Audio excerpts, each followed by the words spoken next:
Shalom adik-adik, selamat hari Minggu. Ketemu lagi dengan Inang Panjaitan dalam ibadah online. Gimana kabar adik-adik? Tetap semangat ya, sukacita.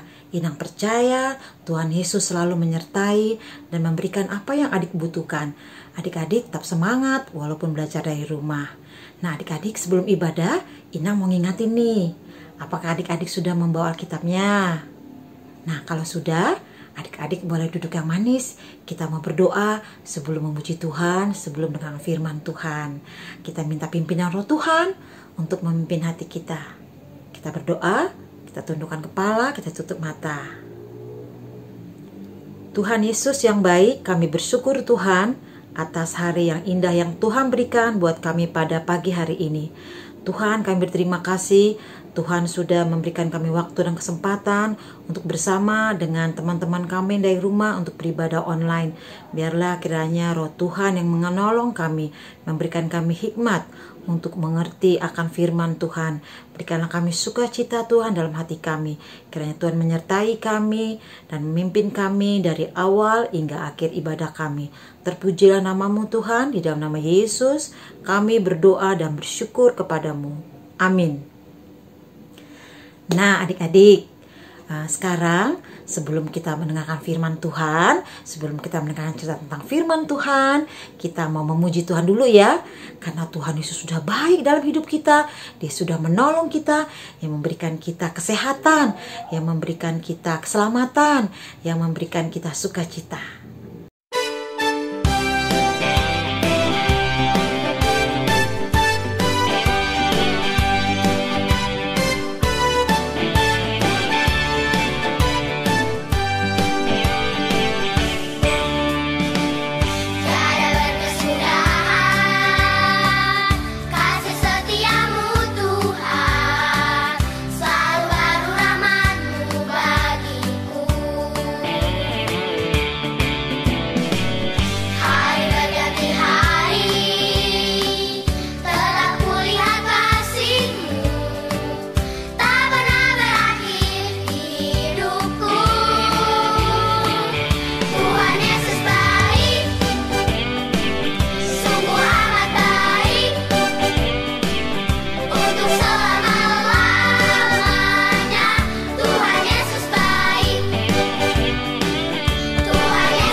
Nah, adik-adik tadi sudah memuji Tuhan ya dengan penuh semangat dan sukacita ya, karena Tuhan Yesus sudah baik untuk kita semua. Nah, cerita hari ini adalah tentang Tuhan Yesus. Ketika dia mengajar, dia banyak menggunakan sekali perumpamaan-perumpamaan ya. Apa itu arti perumpamaan? Perumpamaan itu adalah cerita atau kisah nyata dalam kehidupan sehari-hari, tetapi mempunyai makna rohani yang sangat dalam. Nah, adik-adik, perumpamaan hari ini adalah tentang seorang petani dan juga seorang perempuan. Bagaimana sih ceritanya? Yuk kita buka Alkitab kita adik-adik ya. Dalam Injil Matius 13 ayat 32 sampai 33. Injil Matius 13 ayat 32 sampai 33. Kita baca sama-sama ya adik-adik. Perumpamaan tentang biji sesawi dan ragi. Memang biji itu yang paling kecil dari segala jenis benih. Tetapi apabila sudah tumbuh, sesawi itu lebih besar daripada sayuran yang lain, bahkan menjadi pohon, sehingga burung-burung di udara datang bersarang pada cabang-cabangnya. Dan ia menceritakan perumpamaan ini juga kepada mereka. Hal kerajaan sorga itu seumpama ragi yang diambil seorang perempuan dan diadukan ke dalam tepung terigu 3 sukat sampai kamir seluruhnya. Amin. Adik-adik, apakah pernah melihat biji sesawi? Pasti belum ya. Biji sesawi itu memiliki ukuran kurang lebih setengah milimeter ya, tapi walaupun dia kecil, dia bisa menjadi tumbuhan yang sangat besar. Tingginya kurang lebih 3 sampai 5 meter. Ya, besar sekali adik-adik ya. Bisa setinggi rumah, bahkan bisa setinggi tiang listrik. Nah, saking besarnya, dia memiliki dahan-dahan dan ranting-ranting yang banyak dan lebat, sehingga burung-burung bisa berlindung, berteduh, bahkan bersarang di dalam pohon sesawi tersebut. Nah, adik-adik, begitu juga dalam hal kerajaan Allah. Kerajaan Allah itu tadinya kecil dan dia bisa menjadi semakin besar.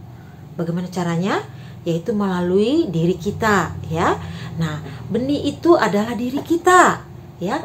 Ya, yang menabur siapa? Yang menabur juga diri kita, ya adik-adik. Nah, walaupun adik-adik masih kecil, adik-adik juga bisa melakukan hal-hal yang membuat kerajaan Allah menjadi besar. Bagaimana caranya ya Inang? Ya, caranya yaitu kita bisa mengabarkan Injil kepada teman kita, saudara kita, keluarga kita ya, dan juga kepada semua orang, dan juga melakukan kebaikan, misalkan menolong mama, menolong teman di sekolah ataupun teman sepermainan kita di rumah ya. Nah, jadi melalui hal-hal yang kecil yang kita lakukan, kita bisa melebarkan kerajaan Allah.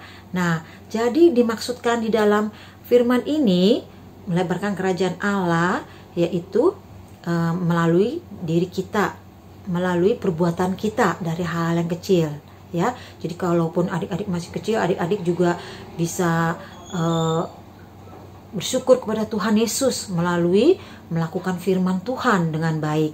Nah, adik-adik, di dalam ayat 33 tadi dikatakan perumpamaan ragi.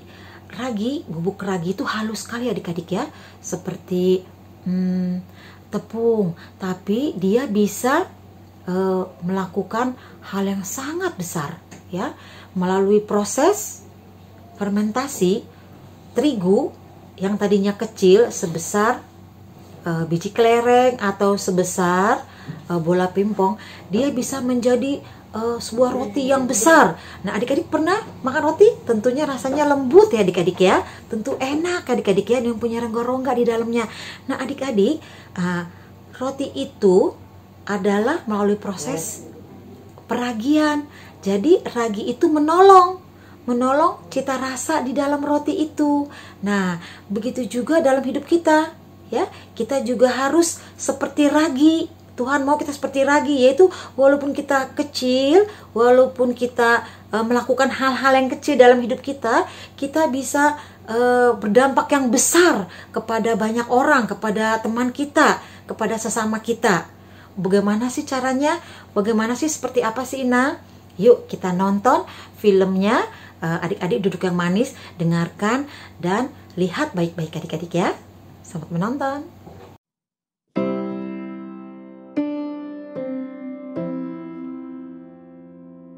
Budi adalah seorang anak yang terkenal cukup cuek dan penyendiri di kelasnya.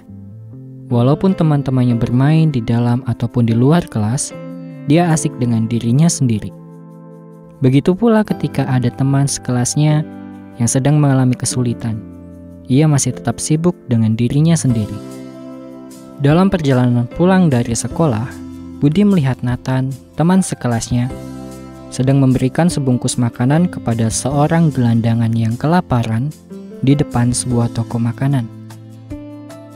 Ia pun bertanya dalam hatinya, mengapa Nathan mau memberikan makanan kepada orang itu, padahal ia bukan anak yang kaya? Dan pertanyaan itu pun terus timbul dalam hatinya, dan Budi mulai ingin tahu lebih dalam lagi tentang Nathan. Keesokan harinya, Budi yang ingin tahu tentang Nathan mulai mengamati keseharian Nathan. Ia pun melihat Nathan mengambil sampah yang tercecer di lorong sekolah dan memasukkannya ke tempat sampah.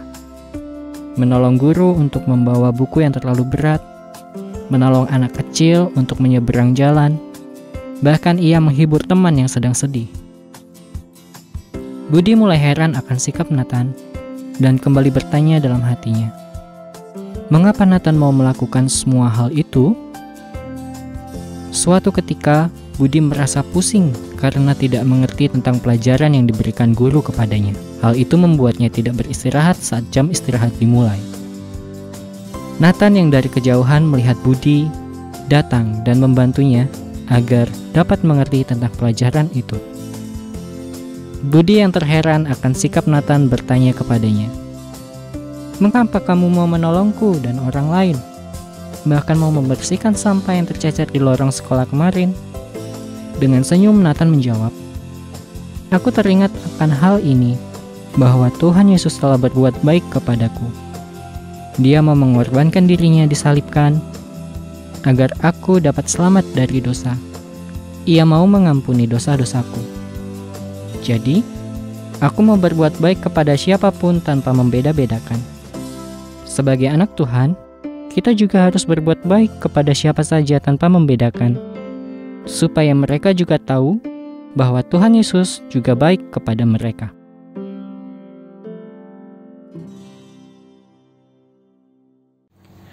Nah adik-adik, tadi sudah nonton ya, bagaimana Budi tadi, dia bersikap cuek ya, dia nggak peduli dengan teman-teman di sekitarnya ya.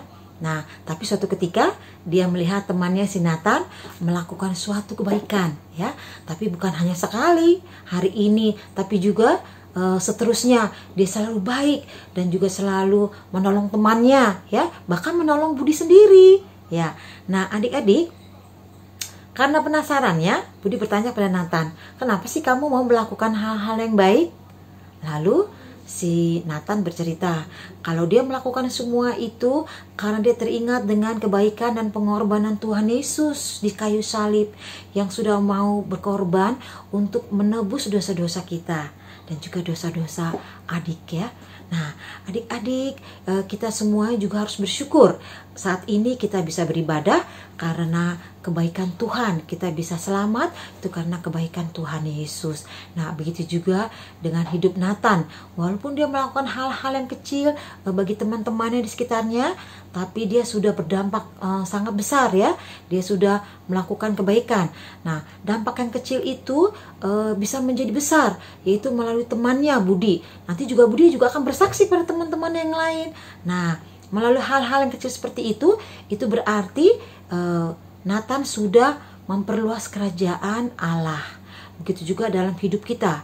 Nah, apakah adik-adik ingin seperti Nathan?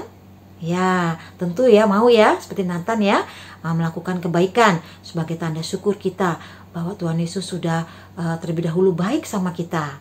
Nah, adik-adik, sekarang adik-adik sudah mengerti belum tentang kerajaan Allah? Sudah ya, kerajaan Allah itu adalah dari diri kita sendiri ya. Kerajaan Allah itu bisa bertumbuh dan besar melalui hidup kita, melalui perbuatan kita, melalui diri kita yaitu melakukan apa adik-adik? Penginjilan, melakukan kebaikan. Nah, adik-adik, pesan firman Tuhan hari ini adalah mari kita menjadi penabur-penabur yang setia. Ya. Kedua, kita harus juga setia dan tiada putus-putusnya menginjili orang-orang sekitar kita, teman-teman, keluarga kita, ya. Ketiga, yaitu kita selalu melakukan kebaikan, cinta kasih, dan juga persatuan agar hidup kita berguna untuk memperbesar kerajaan Allah. Ya, demikian firman Tuhan hari ini. Nah, ayat emas kita hari ini terambil dari 2 Korintus 6 ayat 1. Kita baca sama-sama ya adik-adik, supaya adik-adik lebih hafal. 2 Korintus 6 ayat 1. Sebagai teman-teman sekerja, kami menasihatkan kamu supaya kamu jangan membuat menjadi sia-sia kasih karunia Allah yang telah kamu terima. Nah, adik-adik dihafalin di rumah ya ayat emas ini ya. Nah, Tuhan mau kasih karunia Allah tidak menjadi sia-sia di dalam dunia ini. Ya, untuk itu kita harus menyampaikan kabar baik ini, kasih karunia ini kepada semua orang. Ya, mari kita bersatu di dalam doa. Tuhan Yesus yang baik, kami bersyukur Tuhan atas firman-Mu pada hari ini yang mengajarkan kami untuk menjadi orang-orang kepercayaan Tuhan, untuk menjadi penginjil-penginjil kecil Tuhan, untuk melakukan kebaikan. Sebagai tanda syukur kami Tuhan, karena Tuhan Yesus sudah berkorban untuk kami ya Bapa, untuk menebus dosa-dosa kami. Kuatkanlah kami ya Bapa, tolonglah kami untuk kami selalu menjadi orang-orang yang rendah hati, menjadi orang-orang menyukakan hati Tuhan dan sesama kami, agar kerajaan-Mu Tuhan semakin besar dan nama Tuhan dipermuliakan. Terima kasih Tuhan, inilah doa kami yang kami naikkan hanya dalam nama Tuhan Yesus, Tuhan dan Juru Selamat kami hidup. Kami berdoa dan bersyukur. Amin. Shalom adik-adik, sampai ketemu pada minggu depan bersama kakak-kakak sekolah minggu. Tuhan Yesus memberkati.